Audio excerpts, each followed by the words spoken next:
Hey Lab Rats, it's Jessica. And this is Kendra, and you're listening to Lucid Lab. I am finally back. She actually went and she came back. I survived. I'm back and trying to adjust to regular life again. Never wanting to work again. That's exactly what I've told everybody.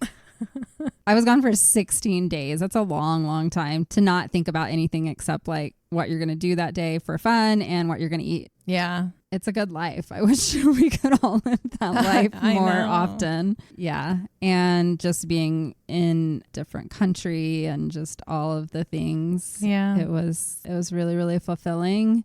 And then I come back to the US and I feel like the life is like sucked back out of me. I say that laughing, but I'm crying at the same time because it is. It's just our lifestyle is so hectic. It is. I was in big cities in Peru and there's some of that, but there's just a different vibe in other countries. I feel like our pace of life is just, it's too much. It's so tiring. You had texted me at one point on your trip and I was in the middle of so much drama. Yeah. In my life. A lot has happened over the last couple weeks. You're like, I'm on a really fancy train in the middle of the Andes drinking wine on a train. I was just like, what? That was my reality for 16 days. I hit the ground hard coming back. Yeah. She just got a download from me on everything that I had gone through because I was refusing to tell her anything while she was gone. I didn't want any of my drama to bring down her energy. You were letting me float in my little bubble. I was. But she's back and this is Lab Reports. For my mini episode, since I am going to download a few things that happened on my trip, I wanted to talk about Macchu Picchu. Yep. I will say that visiting Macchu Picchu was very, I don't want to say spiritual. It's just you can tell when you're there. It's mystical, maybe is the word. It's covered in like the fog and it's green and it's up in the mountains. It's really hard to get to. My original plan was to hike into Macchu Picchu. I talked about that. It was a 4-day hike, spending 3 nights in a tent. I did not make the 4 days. Okay. My body did not cooperate, mostly with the camping piece of that. I was planning that the Incan trail would be like this self-reflective, quiet time where I could write in my journal. Reality is the Incan trail is packed out with people. Oh. And we were literally hiking, I call it nose to tail. Like there's a person in front of you, a person right behind you the whole way up. Oh, wow. It was not fun for me. I'm an introvert. I go hiking to get away from people and to experience nature. There was none of that on the Incan trail. We get to the campsite. There was only 13 people in our group. I thought we would all camp in a little spot, but they put all 13 of us with every other group. Oh, darn. So the campsite was literally full of 100 plus people. Whoa. With one porta potty. Oh my God. Wow. Whoa. And our tents were literally touching. That doesn't sound very fun. And so I tapped out. I only got 1 hour of sleep that night because the person right next to me was snoring like a freight train and I could hear him through my earplugs. Oh no. I got up in the middle of the night. I unzipped the tent because I needed to go pee. And right outside of my tent was a spider.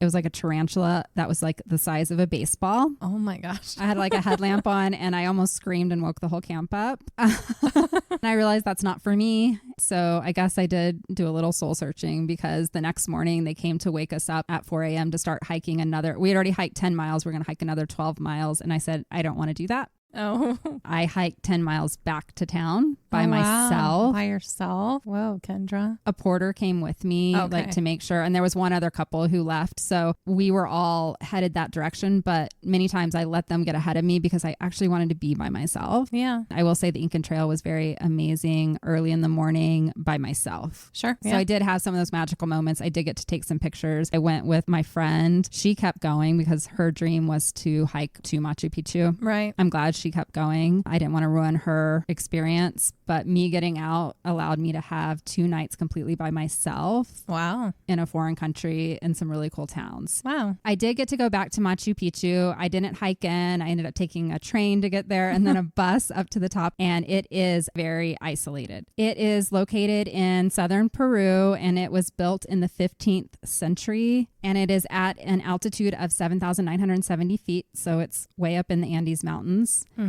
It's often referred to as the lost city of the Incas, and it is the most familiar icon of the entire Inca Empire. It's what everyone thinks of when they think of Incans. It was declared a Peruvian historic sanctuary in 1982, and in 2007, they actually put a poll out asking for a new 7 wonders of the world, and Macchu Picchu was chosen. Okay. So I now have a new goal. I realized after this is that I want to travel and see all of the new 7 wonders of the world. That sounds cool. We did get to see a lot of other ruins other than Macchu Picchu along the Incan Trail, the 10 miles that I hiked. It's amazing, like all over that part of Peru, there are little cities from the Incan Empire. Mm-hmm. And the crazy thing is that nobody really knows much about the Incan civilization. We have guesses, and things that we learned in school are not necessarily true. Okay. They had no written language. The only thing we know about this ancient civilization was brought to us by the conquistors, which were the Spanish. Right. It's a really sad story, just like everywhere in the Americas. Mm-hmm. I guess they were the conquistadors came in and completely obliterated the Incan Empire. Right. But Macchu Picchu managed to remain extremely well preserved because it was never found by the Spanish. It was too high up in the mountains, and the Incans, that was their special place. So it is one of the best preserved places to visit if you want to see anything for the Incan Empire. It was undiscovered until the early 1900s. So it sat there for 400 years. Wow. And it wasn't plundered like many of the other Incan cities were. Right. In fact, we don't even really know what the city was named. Macchu Picchu was named by those who discovered it in the 1900s. And because nothing was written and the Spanish didn't visit that, we don't know what the true name is. That's crazy. Macchu Picchu was named using the Quechua language, which is the language of the Incans, and many of the indigenous people still speak that language today. Okay. So Macchu means old, and Picchu means mountain. Old mountain. Just means old mountain. Okay. It was discovered in 1911 by an American. Surprisingly, it was a historian. He worked for Yale. He was a professor and kind of Indiana Jones guy. His name was Hiram Bingham, and he was traveling the region of Peru, and he kept hearing about the lost capital of the Incas, and he was trying to discover it. It actually wasn't Macchu Picchu. They later found the actual capital. It was called Vilcabamba, and it's bigger than Macchu Picchu and even harder to get to. Oh, But interesting. while he was looking for this, he ran into a villager who led him to Macchu Picchu. Okay. And when they found it, it was completely covered by the jungle. Mm-hmm. Nature will take back over. So you wouldn't have even known. It just looked like a covered mountainside. And we got to see some pictures when we were there of what it looked like when they discovered it. It really does remind me of an Indiana Jones movie. Right. Yeah. And he's like walking through there and moving some greenery to find etchings in stone. And right. And this amazing city that's just built on the side of a mountain. And he was able to get the funding from Yale University and America because they had the money to really undertake clearing and excavating this amazing site. So thanks to him, we're able to visit it today. Okay. And it took about 4 months to clear the site of all of the foliage. And then it took them another 2 to 3 years to really excavate the site. But then there was controversy because Bingham's crew started bringing back various artifacts that they found to America, and the Peruvians didn't like that, because that should have belonged to them. Right. It was their history after all. There was rumors around there that the team was stealing artifacts and smuggling them out of Peru through Bolivia. They were supposed to be checking them in through the government. What started out as like good intent to like help preserve something that was, you know, thought to be lost became a little controversial because greedy people. Yeah, and he wanted to get notoriety for it. He did bring back something that was considered significant, and it was some ceremonial knives, and they were made from a bronze that was like an alloy that had never been seen before this. So that was considered significant. And it's not like he like discovered it. He Someone didn't. took him there, so they were very aware of it. And there's some controversy around that I won't even go into, because he got there and another explorer had written his name that he had discovered it at some point, and Bingham kind of wrote that off and said, no, I'm the one that excavated, so I'm actually the one who, I don't know, male ego, you know. It's in everything that we do. But there was a lot of controversy going on, and local Incan indigenous people started demanding that they should get money from the Americans that were there excavating. It became pretty ugly. Coalition started forming, defending like Machu Picchu and that it should be owned by Peru and we shouldn't have the Americans in there. Eventually, Bingham was pushed out and the Peruvian government took over, and they still own everything with Machu Picchu today. Yes, rightfully. There is still continued controversy, which we'll talk about. And I mention that because I feel very lucky that I got to go and walk around the entire city, because there is talk right now of shutting it down. Oh. Because of over tourism. While we're there, we're walking around in like this ancient civilization that was built over 600 years ago. Mm-hmm. And I look down and there's like a granola bar wrapper and a water bottle. Yeah. Be better than that, people. Like, it's ridiculous. You have to have reverence for where you're at. I don't even understand that. Like, if you're going to take the time and spend the money to go to a place like that, why would you do that? I was frustrated even on the Incan trail because it's, you know, this whole thing, leave no trace. It's something that's ingrained in us in Colorado because of hiking and everything. You pack it in, you pack it out. There was so much trash along the Incan Trail. It was really sad. So anyway, Machu Picchu, we don't really know what it was used for. We know that it was this very large city, but not a lot of people actually lived inside of Machu Picchu when it was at its height. They know that it was built around 1438 to 1471, and they believe it was built by one of the great Incan rulers. His name was Pachacutec Yupanaqui. I probably butchered that. It was thought that he ordered the construction of a royal estate that he would use as his retreat after he completed his military campaigns throughout the region, because the Incans, I found out, in Peru were not the only civilization. There were actually like 6 or 7 other civilizations in Peru. Oh, some that predated the Incans, and they said a lot of the amazing things that the Incans knew they had to have learned from an earlier civilization that nobody knows. Yeah, lost in time. It's pretty wild when you go somewhere, because we're in America. We're not very old. We're 200 years old or whatever. It's ridiculous. We don't have any history. And then I'm walking in these places and it's like there's so many civilizations. We think of the Incans as being so old, and they're like, oh no, there were like several before the Incans. What was happening in this world before we existed? How smart these people were, seeing what they built and how they built it. They wanted certain temples to be different colors, and they would bring stones from miles and miles away on a different mountain because they were different colored. They would wheel them all the way. And people say that ancient aliens. I know. I saw a lot of proof while I was there, and a lot of the tour guides were like, don't give credit to aliens. These were just really smart people. Here's how they did it. And we learned a lot, and how they like made the stones fit perfectly together and everything like that. Seeing it in person, I'm like, yeah, I think people were smart enough back then to do it. I don't think there was aliens that were down there telling them what to do. I mean, there are some places though that you really can't explain. Most of these places took hundreds of years to complete. So if you think about it in the light, and these people literally had nothing else to do all day. Yeah. I think it's possible that they generations building one area. Like some of the churches in Europe literally took 300 years to build. That's crazy. And one person would do like one stone for months. Wow. So anyways, they think it was used as an estate for this ruler that I will not try to pronounce again. And they estimated that there were about 750 people who lived there, and most of them were just support staff for this great ruler. So there's always somebody on top and everybody else worshiping them, unfortunately. Being made to worship them. Yeah. They found that according to the skeletal remains, most people who lived in Machu Picchu were actually immigrants from diverse backgrounds. They weren't just from local. And this leads to the idea that we've heard of many ancient buildings being created by slave labor. It's very possible that was happening with the Incans as well. Right. Yeah, that's what I was assuming with this. Yeah, so people aren't volunteering to do this their whole life.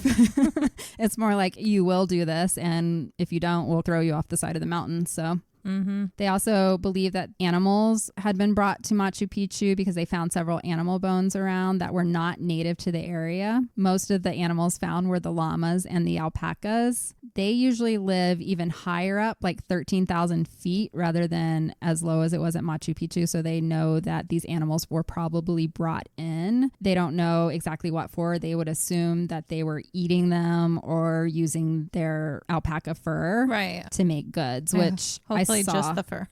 Well, they eat them there today. Oh, no. I did not try alpaca on my trip. No. I saw alpacas and they look like they're smiling all the time. They do.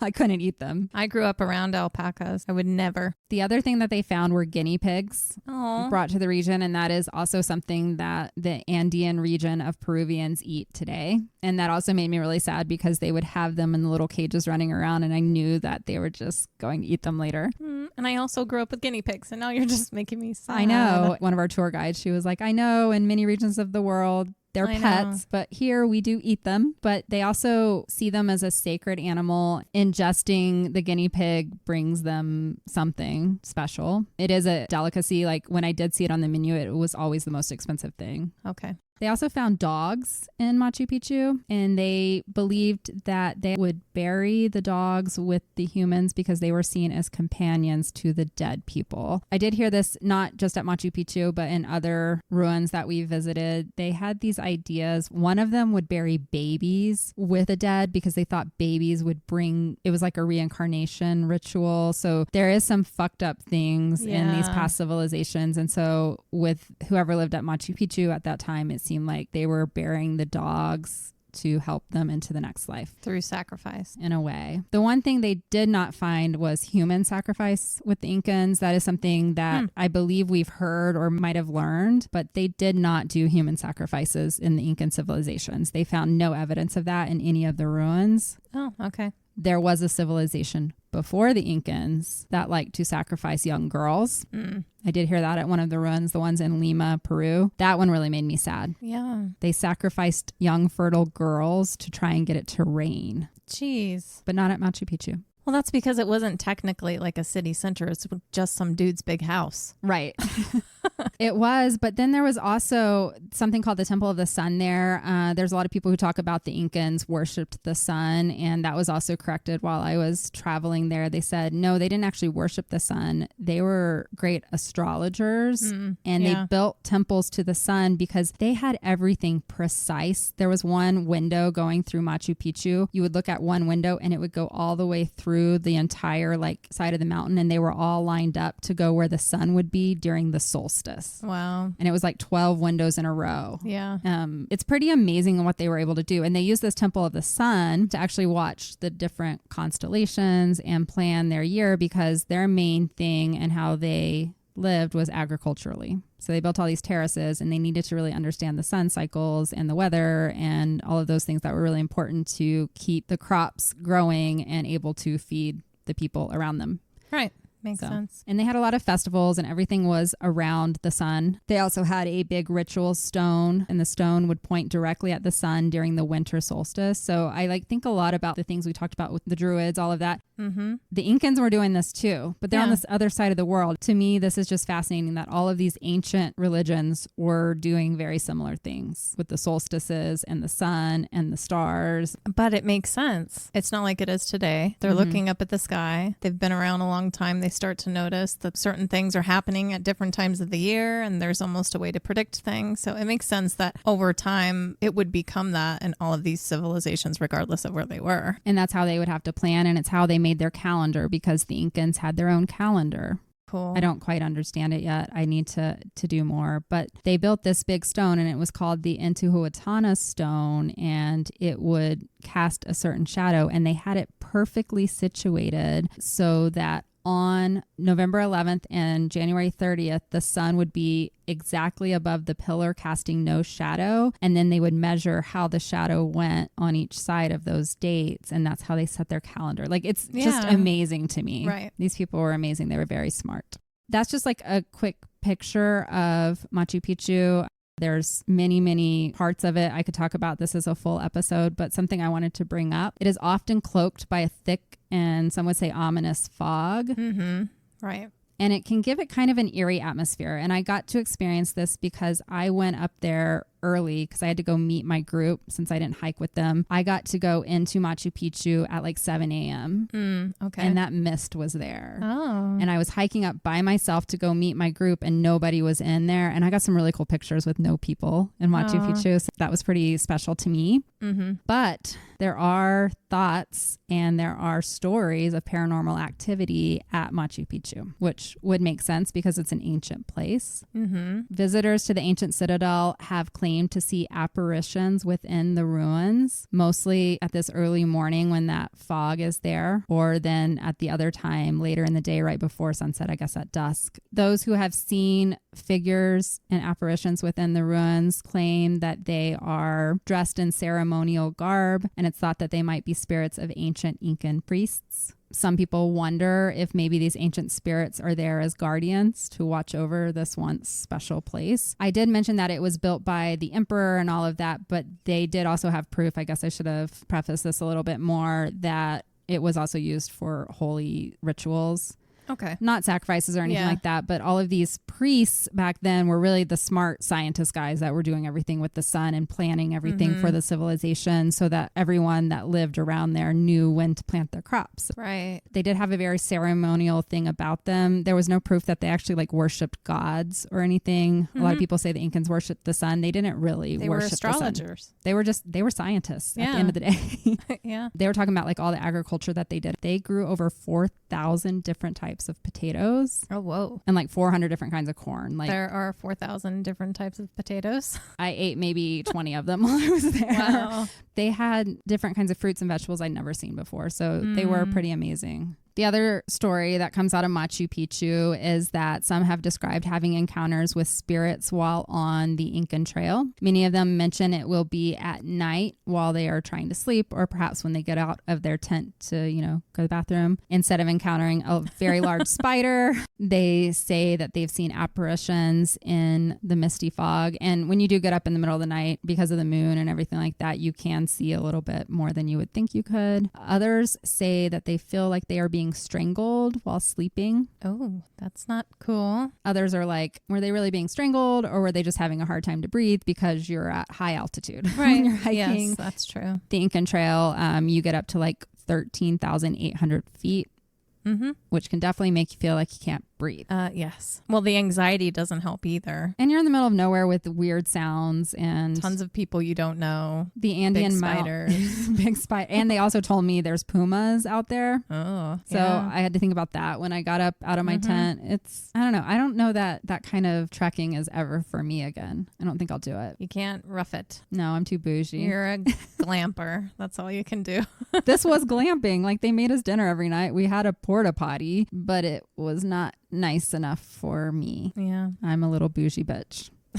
That's all there is to it. Well, you know who you are. Yeah. And my friend forgave me for leaving her. I was wondering. She was really upset with me, and she was like, well, if you think you can't do it, you can't do it. And I remember looking at her and I said, I can probably do it. I don't want to do it. Yeah. It isn't what I thought it was going to be. The amount of people would be what made me tap out. I'm an introvert. Anyways, if you do want to visit Machu Picchu, they have over 5,000 people visiting Machu Picchu per day right now. Wow, that is a lot. Whoa. And you get there by taking a train, and then you have to stay in Aguas Calientes, is the little town at the bottom of Machu Picchu, and then you have to take a very scary bus ride up the side of a mountain. And you will be surprised that buses even fit on these roads, and that's how you get there.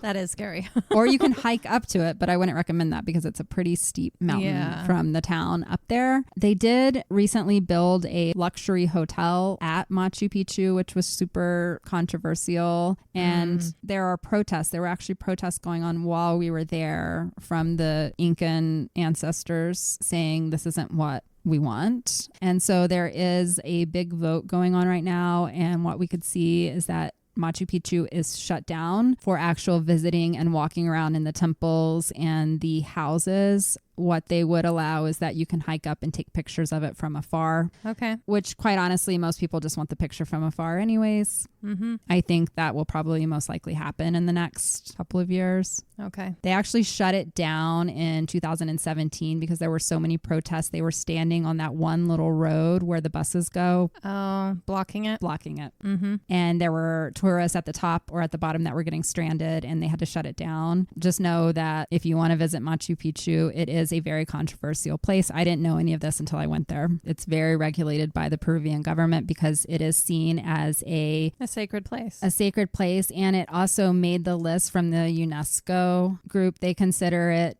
a World Heritage Site that is in danger right now. So they're doing everything they can to protect it. And I encourage that. Something else that they told me, and this made me really mad, is in the 1980s, the King and Queen of Spain came to visit, and they actually removed this ancient rock in the middle of the plaza of Machu Picchu so that they could land their helicopter. Oh, geez. And while I was there, they're trying to reconstruct that stone now. Yeah, that's pretty messed up considering that they were from the place that conquested the whole conquered them. Country of Peru. I'm glad I went. I'm glad I took the train instead of hiking all the way. Machu Picchu was seen as, like, back in the Incan civilization, a place to come to. There are like 6 different routes that you can take to get to Machu Picchu. Okay. The Incan Trail is the most famous one and obviously the most touristed, but there's all these other ones you can take. Oh. They're probably not as easily transversed, or there's probably not like glamping companies that will take you. You'd actually have to rough it even harder, but that might have been more what I wanted. Yeah. Had you known, Had I known, I would have taken a different way in, or there was a one night option. I didn't realize there was a one night option. I could have done that, but not for that's a lot. I was giving her a suggestion on what she should do, and she's like, I'm going to talk about Machu Picchu. I'm like, that makes sense. It didn't come to me naturally because I was like literally sitting on my iPad like, what should I talk about, like, on the plane? I'm like, I need to, and I was like, duh, I'll just talk about Machu Picchu. Well, it's over. You're back. You did it. I did it. Remember, I think when you told us this story in the very beginning, whenever you brought it up a long, long time ago, we made a joke that you were going to leave her and a donkey was going to carry you up. Remember that? So interestingly enough, when I told them I wasn't feeling well because I'd only slept 1 hour, I just wanted to leave the trail. They were like, we can rent you a horse. And I was like, I can walk.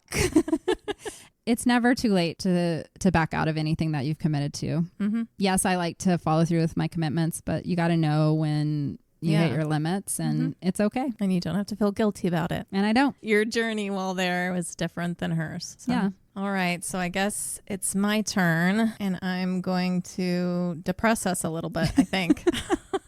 It's okay. Because my story is not that fun. I'll do my mini episode first, and then we will finish up with listener stories. Yay. This is just one of those things that I came across and thought it would be enough for a lab report. Okay. But it's kind of controversial, especially for the time. Okay. I'm going to talk about, not specifically, but it's part of the story, is QAnon and the deep state. Oh, no. Yeah. I won't go into all of that. Like, even I'm not. Is QAnon still a thing? It is. I was hoping we'd moved past it by now. Well, the problem is when people become so entangled with something, it's going to live on. Yeah, it becomes part of their identity. Exactly. If you don't know, QAnon is an American political movement. It began with the far right in 2017, which isn't that long ago. Yeah. QAnon focuses primarily on conspiracy theories by an anonymous individuals known as Q. Claims suggest that a secret cabal of Satan-worshipping pedophiles, including prominent politicians, business leaders, and celebrities, are running a global sex trafficking ring. Right. Pizzagate. And conspiring against former President Donald Trump. Because he's our savior, right? Or he is the savior for QAnon. I believe the first part of that statement. I believe sex in trafficking. sex trafficking. Yeah. I believe in evil elite people. I've talked about it multiple times. But Donald Trump is not, he's part of it, if anything, in my opinion. Exactly. We know that. He's on the Epstein logs. Come on. I know. He's not like some knight in shining armor. Shit like this is happening all over the world, unfortunately. But I don't believe that there is a group of these elite people who are all in cahoots to conspire specifically against Donald Trump. No. It's pretty ridiculous. He's not a saint. No, not by any stretch of imagination. It's so sickening when people attempt to make him into one. They literally think he's Jesus on earth. They have pictures of him as the Messiah. Or Jesus's hand on his shoulders. And they've written songs. It's sick. It's sick. Twisted. And if you're a spiritual person or you belong to a certain faith, you're not supposed to idolize these people. Right. So you're going against everything. I've just never understood it. Mm-mm. Anyway, if you're not up to date on it and you are curious what is QAnon, you can look it up, see what's being said. But if you're vulnerable in any way, maybe you're a little depressed or really confused about everything in life, or you feel like you are easily swayed by things like conspiracy theories or political arguments, I would say don't look into it. Yeah, because you'll get sucked It's a scary path to go down. And I think I'm going to prove that today with just one story. Okay. So we're going back to 2020 when Trump lost the election. And some people have not gotten over that. Nope. January 6th, 2021, we have the insurrection at the Capitol. All hell breaks loose. I pray that there's not going to be a repeat of events, but you need to understand how seriously some people take this shit. Yeah. And the depths they are willing to go in the name of a certain person. So scary. Kendra and I are going to have to be on our best behavior during this conversation. I'm trying to be very diplomatic. I can't tell you how many things we cut out of episodes. We know they're the right things to say. We do. But for our particular podcast and our listeners, we don't want to bombard you with political opinions.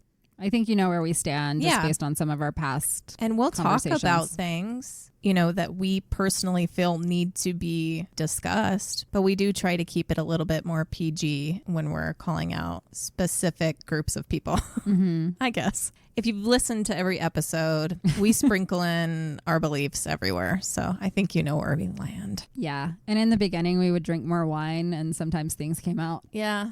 Now we're like responsible and shit. Yeah. We're maturing. Because this started as something fun for us to do. It was our getaway at the end of the week, but things have changed. And now it's something that we really believe in and we put a lot of hard work into. And so, we regret a lot of our earlier episodes. We really do. They're hard to listen to. We've already mentioned that. Yeah. Anyway, back to this. Today we're talking about the Lannis family. Okay. I have not heard of them. We're going to fast forward a little bit to September of 2022. Igor Lannis was a Trump supporter. And he got sucked down the QAnon and deep state rabbit hole. He was 52 at the time. He was married to Tina Lannis. She was 56. They had 2 adult daughters, Rachel, who was 25, and Rebecca, who was 21. Okay. They were a Jewish family that lived in Walled Lake, Michigan, which is about 20 miles northwest of Detroit. Rachel and Rebecca both graduated from Jewish Hillel Day School in Farmington Hills before finishing their education at a public high school. Igor was a suburban Detroit auto industry employee. I believe he was involved in designing cars. Tina worked at a Jewish center as a certified occupancy specialist, providing assistance with rental applications and government-required documents for Russian-speaking residents. Okay. I'm not sure what the girls were doing for work at the time, but Rachel, the older sister, had just started writing for the Jewish News. She wrote a piece called The Jewish Dilemma that was published in July of 2022. After Trump lost the election, Igor changed. Okay. He had never been violent towards his family, and he had no criminal history, but he became obsessed, believing that Biden stole the election. Oh, no. He became very agitated at little things and would not stop talking about all the conspiracy theories around the election. Wow. But not just that, he talked constantly about 5G, electromagnetic fields, and vaccines. I have my own personal beliefs about certain things, but some people just are more susceptible to taking everything very personally. And too far. And in a way that harms them. Right. And those around them. I personally know someone just like this. Yeah. And there's not a day that something is not said or brought up. They can't not bring it up. Any little news flash or just talking about something completely irrelevant or what you would consider innocent, like the weather. They will tie everything back to it. And it's very tiring for people around them. Yes. There's never a break. You can't have just a normal moment with them. You can't have a normal conversation ever. Because they're too far gone. And they feel like they have to tell that stuff to you to try and save you or something, right? And this family lived like this for about 2 years as Igor became a right-wing extremist. Okay. Specifically thanks to QAnon. He started watching hours and hours of online videos.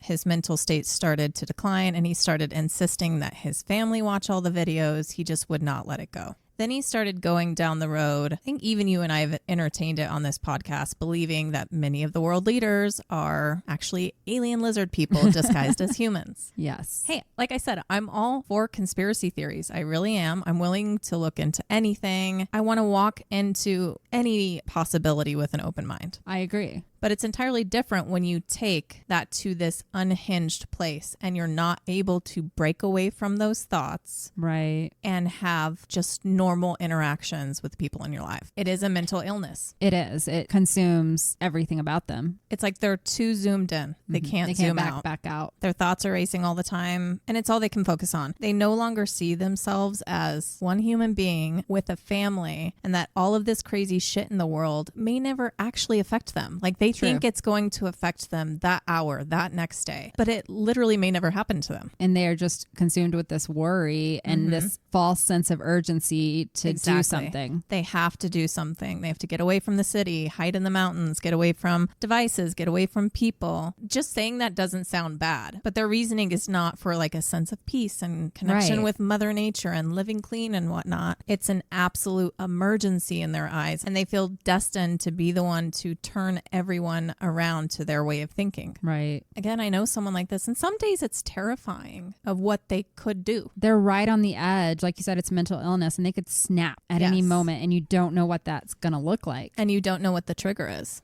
We saw it with January 6th. Those people basically snapped.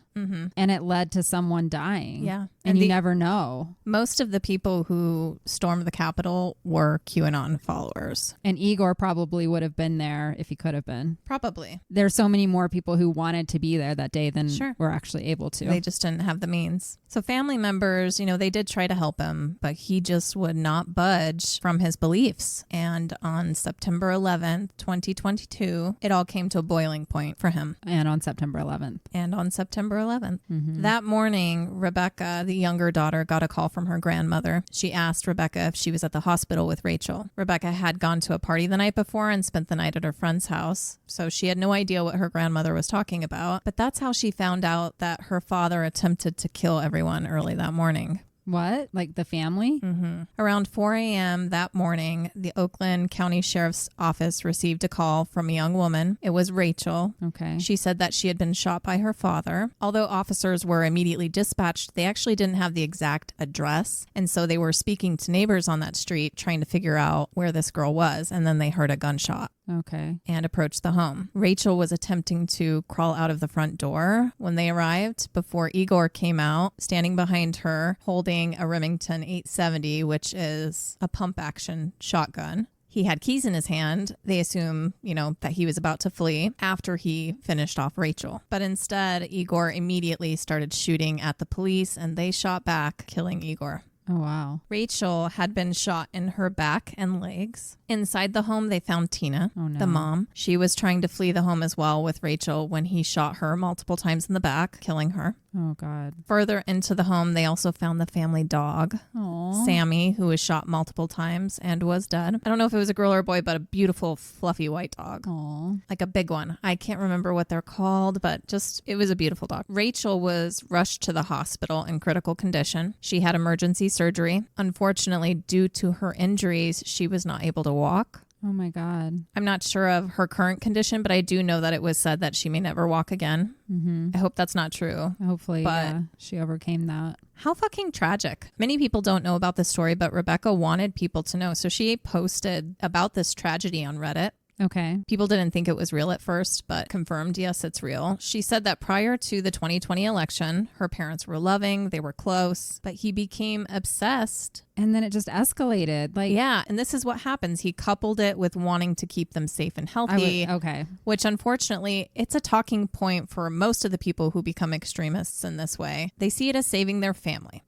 She cursed QAnon for poisoning her father. He spent all day and night reading and watching videos. He used to be carefree and fun, but the father they knew was just gone. Yeah. Instantly when Trump lost. I've heard about this when a father kills the whole family to save them, or the mother doing that or whatever. This is just one of the main things with familicide, Yeah. They feel like their only way to save them is to remove them from this life. Yeah. She said it was almost as if he was possessed by a demon. She started distancing herself from her father pretty really early on, but she just never imagined that he would ever harm them because he had never done anything. He was normal before. Exactly. And then she begged everyone that if you know someone like this and they have guns, to get them committed before it's too late. But that's not always an easy thing not to do easy either. Because a lot of these people are pretty scary. Mm-hmm. And like I said, the depths that they will go to be heard. You don't know when they're spiraling deep enough to become violent because like this. There's also ebbs and flows to it, right? Mm-hmm. You know, what you might see is a bout of a depression and then they seem to come out of it for a little bit. And right. I think a lot of it plays into possible bipolar issues or, Yes. you know, other mental disorders that just haven't been diagnosed yet. Probably. I can't imagine what these girls are going through, even still. And their mom's dead. I know. And will never be, and their dad's dead too. Yes, in and a their tragic dad's way. dead. Like they've lost both of their parents for like no reason. Right. Like, that would be hard to come to terms with. And they were both very close with their mother, very close with her. Just last week was the 2-year anniversary of the incident. Mm-hmm. And I think losing the family dog was just this extra heavy blow. Like, why kill the dog? Yeah, the dog, what are you saving the dog from? I It can't know. make a decision one way or the other. I hope they're both getting the help they need to find a way to live on. For Rachel, having to live through that, the trauma, survive, and then not be able to walk, like I just can't imagine. But I'm glad she has her sister. I'm glad the sisters have each other Yes. to come out of this. And that they can raise awareness for other people to maybe catch on before it gets that. It's so crazy. difficult. You can't like willy-nilly just go throwing people in mental hospitals, but it's a scary thing and people's lives depend on it. And then they get out of the hospital and they're even more angry at you for committing them. Like, Yeah. you know, I think about this even with like custody cases too, like restraining orders. Yes. We've heard you can only get so much help to prevent it. But I feel like this is just something different that is unique to Americans. It's serious True. shit. I found different numbers through different sources, but at least 1 in 5 Americans believe QAnon conspiracy theories. That's a scary statistic. That is a lot of people. A lot of people. We have 335 million people in America as of last year. That's a lot of freaking people. I mean, that's 20%.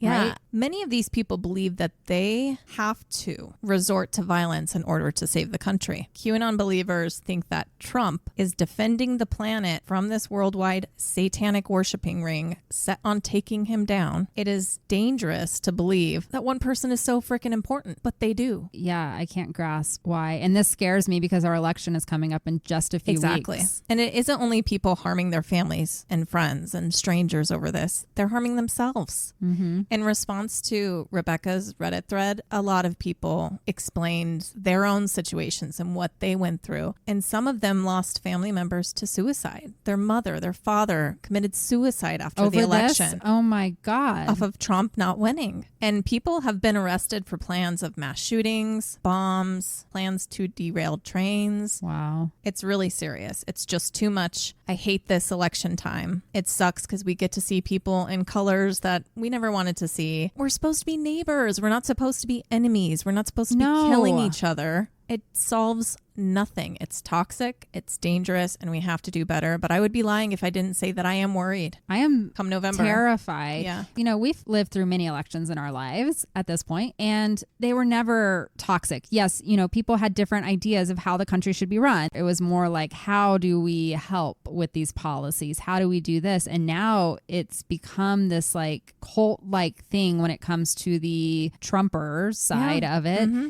And it's ingrained in their identity. And if you say anything bad against Trump, it's like you're saying it against them. Because that's what happens in a cult. And it is scary because if he loses this election, they're going to say it was stolen. He's already prepping that now. And if he wins this election, I don't even want to think about what could happen to this country. He can't win. No, he can't win. Like, I'm almost crying saying that. Like, he cannot win. He can't. But if he loses, we have 20% we are going or more to have uprisings. We're going to have uprisings. It's going to be scary. It may be a civil war. You know, I don't want to talk something like that into existence. But when you look at the numbers of how many people actually still support him, believe this stuff and support him. For me, it's really hard when you go online or Facebook or something and you see certain people talking who are obvious Trump supporters. And they like to say often, oh, you're going to not be my friend just because of that? They say that so easily as if you're the bad person, but I'm like, I cannot connect with someone whose morals allow them to vote in someone who is a known rapist. He is a criminal. Right. He was on Epstein's flight list constantly. He was best friends with him. Like, him and RFK Jr. both. Can you look at this? He's very fucking racist. Like, and he can't can you look at this man and think he's a good man? And then people will say, well, we're voting on the policies. What policies? Exactly. He has concepts of a plan? Of policies. I mean, he literally says it to their face and they just will look past it. I just do not understand. He can't even put a congruent thought together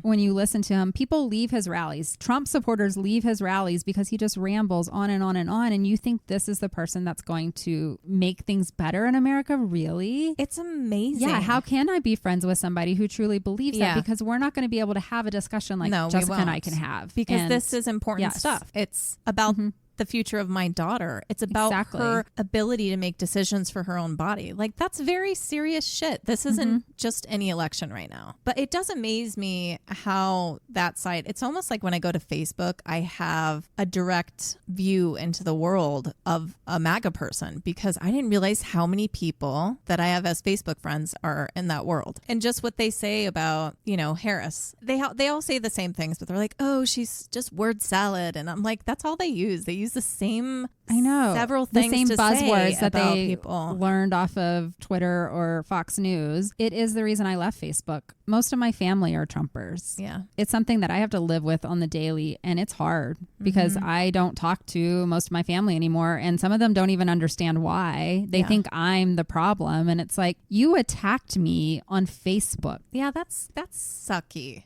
I just had pictures of my kids and like normal shit, and you attacked me because I said something about, I'm sure it was human rights. It wasn't even anything mean specifically about Trump. And then they were like, oh, you're one of those. You moved to Colorado. You became a liberal. Like, I can't tell you how many times I have heard that. And I was like, no, I just care about the well-being of human beings. And that does not align with what Trump and his party teaches at now. all. They don't. And so if you have children and you're telling me you want a brighter future and you care about other human beings, I don't understand how you can align with Trump. And yeah, it's really hard for me to think that we can be friends for that reason. Exactly. It's nothing against you personally. It's no, and I'm not going to tell you have mental problems. You know, I don't know what your journey was to get there or what you've been through in life, but it just does not make any sense. We know who this man is. Like, we watched him growing up and all the bullshit he did. How can we look at him and be like, yeah, that's a man of God? No. It just no. Boggles my mind. Anyway, that was a depressing story. Sorry about that. And we digress. But I think it's important for everyone in this nation to just keep their wits about them. You know, I don't want to push any further conspiracy theories here today, but we saw what happened last time. So let's just hope things are different this time. But with the way things are so very divided in this country, she just shivered, because it's what we live with on the daily. Just be safe. I love you all. And now, Kendra, let me take it in a better direction, hopefully. Better story. So I'm going to get into listener stories. Some things kind of just came to me happenstance. I mentioned that I left the trail and then I had to take a train to Macchu Picchu. The day I went to get on the train, I booked the 12:55 train. There was one that left at 10:30. And I was like, I don't need to leave that early. I wanted to spend some time in the town. The 10:30 a.m. train that day derailed. Holy shit. Whoa. Which is crazy because it's a train going into the mountains. Yeah. And so we were delayed a long time. Obviously, they had to get the train back on. I don't know what all it took. But my train that was supposed to leave at 12:55 didn't leave until like 5 p.m. Oh, wow. Okay. But I was at the train station already. I checked out of my hotel. There's nothing I could do except wait. And I ended up sitting next to this amazing woman. I was telling her about myself. We were talking about our kids, blah, blah, blah. What do you do? You know, all the things that come up. And I talked about our podcast and true crime. I feel like true crime really bonds all of us women these days. I think so. Yeah. And I was telling her, you know, I'm on this 2-week hiatus and I'm trying to figure out and I have to write things. We got into the paranormal piece and she actually told me that something had happened to her on their trip. Oh. And we had been staying in Ollantaytambo, which is this small town that is kind of out in the middle of nowhere, but there is an ancient ruin there called the Temple of the Sun. And so she had a story for me and cool. I thought it would be cool to share that. Yeah. It's like a listener tale because I think she will listen to our podcast Yeah. now. So her and her husband were staying at this rustic lodge near the ancient ruins there in Ollantaytambo. She was very in touch with nature and I don't know, we just clicked in a lot of ways. She felt the urge to just go outside and take a walk just around the lodge by herself. And she said the air was just filled with this kind of feeling and there were the sounds of birds and nature. And then as she was walking from the lodge, it kind of got more silent. It felt kind of eerie and heavy. Exactly. She continued. She was just looking at the starry sky. And then as she wandered, it got really dark. She thought about turning around, but something was pulling her to keep walking. And she said she noticed a faint light flickering in the distance coming from a cluster of trees. And she was curious, so she moved closer thinking it might be a campfire or just someone else out for a walk like herself. As she approached, the light began to take a form. Oh. To her astonishment, it was a figure. She couldn't tell if it was a man or a woman, but they seemed to be in some kind of flowing robe, but not fully formed. And she said she felt like the figure was very ethereal, almost glowing. So not scared of it. Not scary at all. Okay. And she felt a peace come over her. At one point, her heart started racing and she was like, should I go back to the lodge? But there was something that was like keeping her mesmerized by this figure. Well, sure. And then she said suddenly the figure turned towards her and she caught a glimpse of the face. And it was a serene, almost sorrow-filled expression. And she could feel the air around her with this energy. She was both afraid and fascinated at the same time, which I think all of us feel that way if we ever saw a ghost. And she swears in that moment she could hear a faint whisper as if the figure was trying to talk to her. But it was in a language she did not understand. Oh, yeah. And then just as quickly as she had seen it, it vanished. And the light, and then she was in complete darkness again. And she kind of stood there and she didn't know what to think. And she's telling me this story with her husband sitting there. She'd obviously already told him too. And she was like, I don't know what happened. She just felt something, this energy. She stood there for a little bit and kind of connected with the universe. And then she went back to the lodge. She felt like the experience was something profound that she was supposed to see. And she was taking it in as that like connection. Yeah. And then she said the next morning they were at breakfast and she told the owner that this experience had happened. And she said he just smiled kind of in this knowing way. And he said many visitors have actually reported similar encounters, especially near that one site that they could hike to on their own from the lodge. Many people in Ollantaytambo believe that spirits of the Incans still roam the mountains and especially in the ruins because they're watching over their sacred lands. Yeah, that's cool. I thought it was a cool story. Yeah. And I told her I was going to share it. And she said that would be amazing.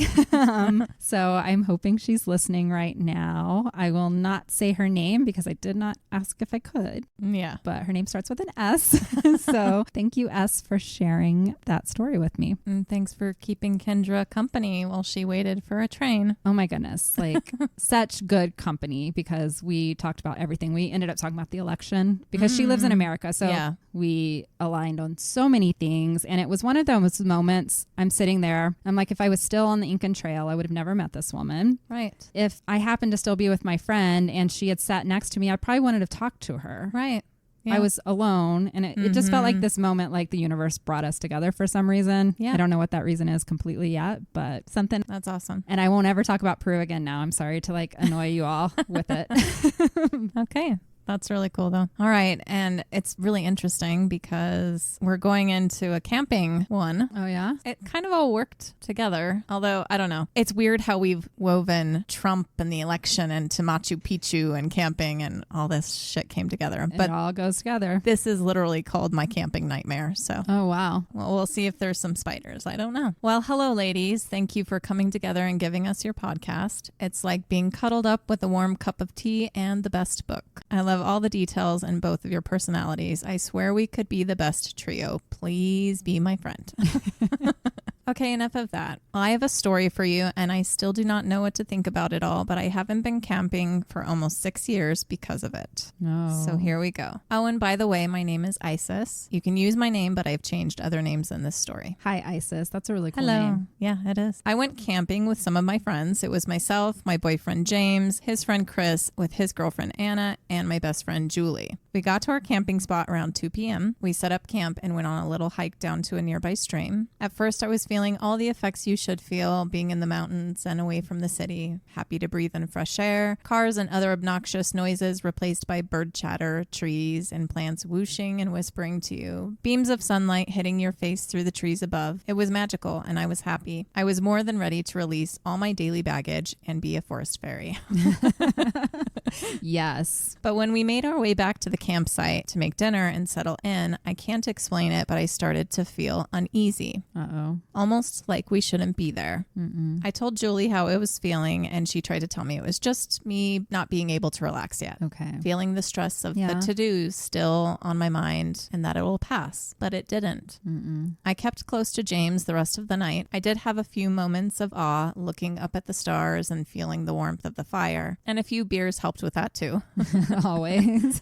I was happy when everyone decided that it was time to go to sleep, well, except Chris. He wasn't ready and stayed out by the fire alone for a while longer. I know this is probably weird, but we were all in the same tent. Julie's family camps a lot, and she had a massive 10-person tent she brought along. Wow. Well, that's easier to just set up one and take one Right, down. it is true. Everyone was against it at first because there are 2 couples on this trip. But ultimately, everyone agreed. We technically had our own rooms, but anything nasty had to be kept way on the down low or we would not be able to look at each other the next morning. I mean, even if you have separate tents, you're going to hear, you know what I mean? I know, right? You just don't do that when you're camping with friends. You save that Exactly. for later. I immediately changed into something warm and snuggled into James, ready for the Z's. Julie and Anna were trying to be quiet, but were chatting about stuff, so I couldn't fall asleep right away. I wasn't upset with them. This was a mini vacation, but soon enough, despite their talking, I dozed off. Sadly, not long after, I was rudely awakened by the tent zipping open in a frenzy. It was Chris. Thankfully, they were in the front portion of the tent, but I heard him say, "Well, I thought it'd be chill, but started hearing creepy forest shit, so time for bed." Time to go where all the other people are. I barely slept the next couple hours. Every time I closed my eyes, it's like I could feel the weight of the forest pressing down on me, as if the trees themselves were watching us. I tried getting comfort from James, but he was fast asleep and he was burning up, so I had to move away from him, which made me feel even more alone, staring up at the tent roof, watching the tree shadows moving in the moonlight. Things just didn't feel right. I know it just seems like typical camping nerves, but it wasn't the usual unease of camping. This was different, unnatural. I always lay in the tent thinking that a bear is going to come eat all our food or come into our Tents tent. can be scary. Because you just feel very vulnerable. I like when it rains because Yes. then you can't hear anything else and you're just listening to the rain. The longer I laid there, the more alone I felt. Everyone was snoring, breathing heavily, or shifting. But me, I was frozen stiff, staring at the ceiling and listening. And that's when I heard it, a rustle. Uh-oh. It was quiet at first, almost easy to dismiss with the wind and trees, but then it grew louder, deliberate, and the closer I listened, it sounded like it was circling us. I stopped breathing. Every muscle in my body tensed as I strained to hear. Something was out there, right outside our tent. Of course, my first thought was, it's an animal. Yes. Great. We're all going to be ripped to shreds. Yep. That's my fear. It was all I could think about for a good long minute, but I struggled and listened and more. It couldn't be an animal because of its movements, the way it was circling us. This was calculated. The sound moved slowly around the tent like it was stalking us. My heart pounded so hard in my chest, I thought it might give me away. I tried to reach for James in his sleeping bag. I touched his arm, no reaction. So I grabbed his arm and he let out a big moan and shifted to his side. I thought for sure we were done for. Yep. I instinctively covered my mouth. I knew I was breathing heavier and didn't know how to stop it. I was so frightened. Then I could hear some of the others stirring too. I wasn't the only one awake anymore. Anna shifted beyond the divider in the tent. I heard her sit up and whisper to Chris, but she got nothing out of him. These men are just like Zonked out. clueless. Then I heard Julie whisper to Anna, and then I heard the divider unzipping. I wanted to yell at them to stop, but instead I just sat up as silently as I could, and soon we were all just staring at each other widely. Terrified. They heard it too. We didn't speak. We didn't need to. Whatever it was circling us over and over. Each step was slow and purposeful. At one point, it stopped. We could hear it breathing. Oh, God. Heavy No. and uneven, and it was just inches from where I was sitting up. I had an insane rush of goosebumps that sent shivers down my whole body. There was the sensation of being watched, but it was so intense that it made my stomach hurt. Then we heard the fabric of the tent shift, like it was brushing against it. And then there was another sound, a dragging noise. Uh-oh. This was louder. It was dragging something. I don't know, claws, a weapon. Something was being dragged across the ground, making an awful scraping noise in the dirt and debris of the forest floor. Every part of me screamed to move, to wake James and Chris, and to run. But I couldn't. And where would we go to? It was out there. Right. Suddenly, Chris woke up and in a not-so-quiet voice said, "What the hell is that?" Oh, no. Anna immediately jumped to cover his mouth. He tried to push her away, but the scraping noise sound intensified, and he was just like us, eyes wide and terrified. Then in just mouth movements, he said, "What is that?" Right. Like we knew. Everything going on in the tent was enough to finally stir James awake again, because all men have to be loud. He woke and louder What's than up? Chris said, "What's going on, guys? Why are you all up?" Yeah. It was my turn to shush him. It took a minute, but then he heard it too. And then all together, we heard it breathe loudly right next to James. Oh, my God. And for a long while, we listened together as this thing circled us over and over again, never growing tired. We eventually all moved into the middle of the tent, huddled together, the men never shutting up, one saying we should go look, and then neither offering to be the one to go open the tent. That's how a horror movie starts. I know. The other saying we need to scream at it to go away, but then neither with the nerve to do it. Finally, we got them to stop talking. If this thing was going to attack us, why hasn't it? I had personally been awake listening to it for at least an hour by that point. The night dragged on like that, the thing circling us, sometimes stopping, sometimes making these guttural, unnatural sounds. I had my knees up to my chest and kept my eyes fixed on my feet as if not looking would somehow keep me safe. Mm-hmm. But I knew deep down that whatever was out there knew we were inside. It was toying with us, watching and waiting. I lost track of time. The thing never left, never revealed itself fully, just stayed on the edge of our world, taunting us. That is, until the first light of dawn crept through the fabric of the tent. And then it stopped, just like that. The sounds were gone. The woods, which were silent for hours other than this thing, came back to life. Birds were singing. The wind rustled the leaves. But I didn't trust it, not yet. Yeah. We were all exhausted. Anna was actually asleep on Chris's shoulder. Lucky girl.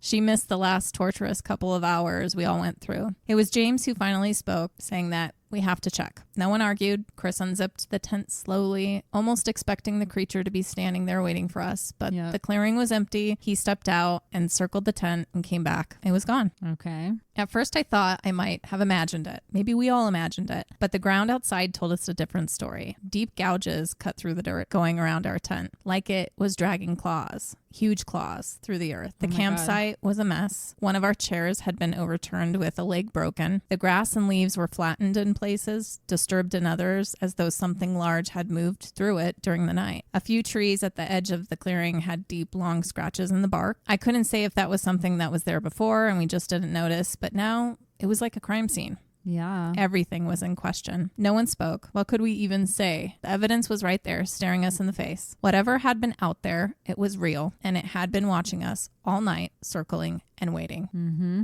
We packed up in silence quickly. Maybe it was still out there somewhere watching. Maybe it had left, or maybe it was just waiting for nightfall again. But we weren't sticking around to find out. We were gone in less than 30 minutes. After that, there's one thing for sure. I was never going back to those woods. But as it turns out, I'm scared to go camping ever again. Yeah, that might traumatize you for life. Well, that's my creepy story, ladies. We are still pretty affected by it, although the boys eventually decided it was a bear or wolf. That would be my guess. Completely disregarding its behavior and everything else we heard that night. Mm-hmm. Because denial is an easier way to handle it, I suppose. For me, I don't know what it was. All I know is that I felt it was evil. I felt it that evening before it all happened. For all I know, it had been watching us eat and saw us sitting by the fire and waited until Chris was in the tent to start its taunting. Stay safe out there. Love you, girls. Isis. Wow. Maybe it was Bigfoot. Maybe. Although Bigfoot doesn't drag claws. I mean, I don't think we really know much about Bigfoot.